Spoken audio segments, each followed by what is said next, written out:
तर शेतकरी मित्रांनो, अशा प्रकारे वानर जर आपल्या शेतामध्ये असतील, झाडावर वगैरे कुठेही, आणि आपला हरभरा वरपत असतील, तुरीच्या शेंगा वरपत असतील, खात असतील, तर बघा कशा प्रकारे करायचं. हे बघा, अशा रुमाल घ्यायचा आणि हा रुमाल अशा प्रकारे असा हलवायचा, बाकी काहीच करायचं नाही. आणि सर्व वानर हे असे शेतामधून आपल्या झाडावरती पण पळतील.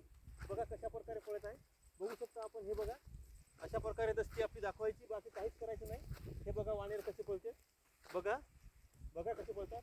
हे बघा, काहीच करायचं नाही बाकी, फक्त हा रुमाल अशा प्रकारे हलवायचा, जेणेकरून त्यांना काहीतरी भीती वाटली पाहिजे, काहीतरी वेगळं वाटलं पाहिजे. हे बघा, अशा प्रकारचे एकही वानर राहणार नाही, सर्व वानर पळतील. हे बघा, अशा प्रकारचा एक चमत्कारच आहे हा. बंदूक, दगड, धोंडे, काहीही फटाके सुद्धा वाजवायची गरज नाही, सर्व वानर पळतील. हे सर्वात सोपा आणि एकदम उपयुक्त असा जुगाड आहे शेतकरी बांधवांसाठी. बाकी काहीही त्रास घ्यायचा नाही, खर्चिक काम नाही, काही नाही. फक्त अशा प्रकारे रुमाल हलवायचा आणि सर्व वानर असे पळून लावायचे. बघा कशा प्रकारे वानर पळतात ते. हे बघा, अशा प्रकारे सर्व वानर पळतात. हे बघा कशा प्रकारे पळायले, बघू शकता. हे बघा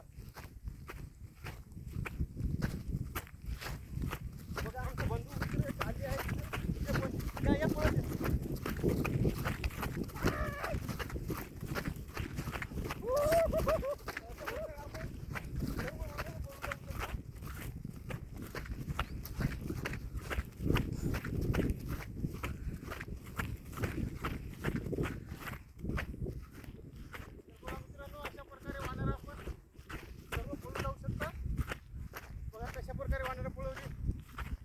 आमच्या इकडे सध्या हे नावाजलेलं जुगाड चालू आहे सध्या.